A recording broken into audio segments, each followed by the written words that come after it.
Bonjour, bienvenue dans cette nouvelle vidéo à destination des enseignants et je voulais aborder ici avec toi la question des feedbacks avec le format GIFT, le fameux format GIFT, donc pour créer des questions donc au format TXT. Alors, ce que j'appelle feedback finalement, eh bien c'est tout simplement la possibilité de mettre suite à une réponse, eh bien un commentaire. Par exemple, on peut très bien commenter une mauvaise réponse, une bonne réponse, et on peut également commenter bien tout type de réponse, toutes les réponses à la fois.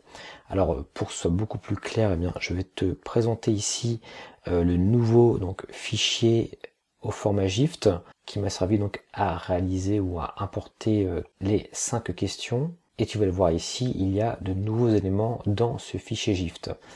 Alors on va commencer par la question numéro 1 en fait, qui est une question à choix multiple. Et comme tu peux le constater ici, donc ici j'ai une bonne réponse, donc puisque j'ai noté 50%, ici j'ai une deuxième bonne réponse également à 50%. Et pour ces deux réponses qui elles deux donc permettent à l'utilisateur d'avoir le maximum de points, et bien à chaque fois j'ai mis donc un feedback, oui c'est l'une des bonnes réponses ici. Et là c'est pareil, j'ai mis le même feedback, oui c'est une des bonnes réponses. Ce qui signifie que lorsque la personne sélectionnera éventuellement un seul item, elle aura quand même ce feedback là qui lui indiquera ok c'est bon, mais ce n'est qu'une seule des deux réponses. Alors pour intégrer ce feedback à une réponse, du coup il suffit ici simplement d'écrire un dièse tout de suite donc après la réponse et ensuite d'écrire ici le feedback. Donc alors je vais te montrer comment ça fonctionne directement sur la question. Là ici donc je vais prévisualiser la question numéro 1. Si je sélectionne ici toutes les réponses et que je clique sur envoyer et terminer, pour les deux bonnes réponses, j'aurai à chaque fois ce feedback, oui, c'est une des bonnes réponses. Et par contre ici, ma note est de 0 évidemment, puisque j'ai sélectionné donc la mauvaise réponse également. Mauvaise réponse pour laquelle j'avais paramétré ici la note de moins 100%. Voilà, donc on va passer maintenant à la deuxième question. Je vais te montrer un autre type de feedback par la même occasion. Alors ici, c'est une question donc à choix unique. Donc il y a ici une seule bonne réponse, égale ici 500 utilisateurs. J'ai mis donc un feedback pour cette bonne réponse qui est c'est exact. J'ai mis ici un deuxième feedback pour la réponse donc 50 utilisateurs. Je n'ai pas mis de feedback pour les deux autres items.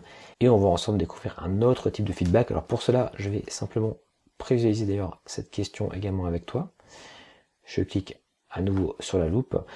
Donc, si je sélectionne ici, en l'occurrence, la bonne réponse, c'est-à-dire 500 utilisateurs, et que je clique sur envoyer et terminer, on m'indique voilà, c'est la bonne réponse, et on me dit c'est exact ici. Alors si je recommence cette question, je sélectionne 50 utilisateurs, je clique sur envoyer terminer, on m'indique que c'est la mauvaise réponse avec le feedback que j'ai bien noté ici dans mon fichier, non il s'agit ici du nombre maximum d'utilisateurs, etc. Et j'ai, comme tu peux le constater à chaque fois, ici un autre feedback que je retrouve ici, qui est donc pour plus d'informations, rendez-vous sur HTTP, etc. Moodle Cloud. C'est ce qu'on appelle ici un feedback général. D'ailleurs, si je sélectionne n'importe quel item, par exemple ici, mi-utilisateur, envoyer terminer, j'aurai à nouveau ici ce feedback général qui apparaîtra. Alors c'est assez pratique pour donner par exemple un complément d'information ou pour pointer vers un chapitre précis du cours, quelle que soit la réponse de l'utilisateur. Alors pour paramétrer ce feedback général au niveau du format GIFT, comme tu peux le constater ici, j'ai simplement ici écrit 4 dièses collés, donc les uns à la suite des autres, 4 dièses, et ensuite le feedback général. On va poursuivre avec maintenant les questions de type vrai-faux. Alors là c'est un petit peu particulier, on va aller un petit peu dans le détail. Alors à l'origine ici, pour paramétrer une question vrai-faux, il suffit simplement de positionner entre les accolades la bonne réponse. Ici en l'occurrence c'était faux la réponse, donc F majuscule. Et comme tu le vois ici, après le F majuscule, j'ai positionné un dièse avec un feedback, donc le forum est une activité, etc. Il faut savoir que ce feedback correspondra en fait au feedback de la mauvaise réponse. C'est-à-dire qu'ici, ce sera le feedback de la réponse vraie. Donc c'est un petit peu particulier, mais il faut le savoir tout simplement, c'est en faisant différents tests que j'ai pu m'en apercevoir. Par contre, le feedback de la bonne réponse, qui sera donc faux encore une fois, on peut le positionner tout de suite après, également avec ici un dièse, que j'ai positionné, un deuxième dièse, et là j'ai noté exact, donc c'est la bonne réponse. J'ai d'ailleurs testé dans ce type de question un feedback général, en ajoutant ici, comme tu peux le voir, 4 dièses également, et voilà, j'ai simplement ici noté pour les deux réponses, simplement pour tester. On peut le vérifier d'ailleurs ensemble si tu veux, je vais simplement cliquer ici sur ma question. Donc en accès anonyme, je peux créer des messages sur le forum Moodle. Alors ici, la réponse est faux. Donc si je clique faux, envoyer terminé. On me dit ici exact, donc c'est la bonne réponse. Alors ça en fait, c'est le feedback que j'ai ajouté donc ici. Voilà, exact, donc c'est la bonne réponse. Et j'ai bien ici donc la phrase ici pour les deux réponses, bon, même si ce n'est pas très réaliste ici, mais qui correspond donc à ce feedback général ici avec les 4 dièses collées.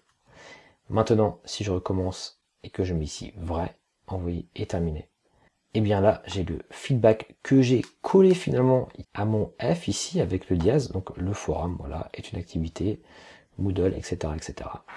Donc qui apparaît bien ici lorsque je note ici vrai. Alors dans la logique effectivement on aurait pu penser ici on note directement le feedback de la bonne réponse, en l'occurrence de la réponse fausse ici, et ensuite le feedback de la mauvaise réponse, mais en fait c'est l'inverse qui se produit, donc c'est simplement quelque chose à savoir. Mais en tous les cas, comme tu le constates, même sur ce type de question, on peut avoir un feedback pour chaque réponse, également un feedback général. Alors pour poursuivre sur cette question donc des feedbacks avec le format GIFT, on va voir donc les questions maintenant de type appareillement. Alors ici, tout simplement, on peut simplement programmer un feedback qui va être le feedback donc général, donc c'est assez classique.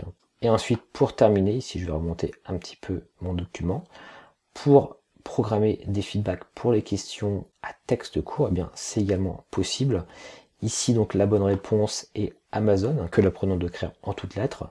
Je peux faire précéder cette bonne réponse du feedback, donc c'est exact, ainsi que d'un feedback général donc pour toute réponse. Alors là, pour terminer cette vidéo, on va simplement faire ce test. Donc je vais ici cliquer sur ma question à réponse courte. Ici, comme tu le vois, si je note ici Amazon, je valide. Voilà, donc j'ai bien mon feedback, donc c'est exact, et j'ai également mon feedback général. Si je recommence et que j'écris un petit peu n'importe quoi, je vais pouvoir également programmer mon feedback ici général.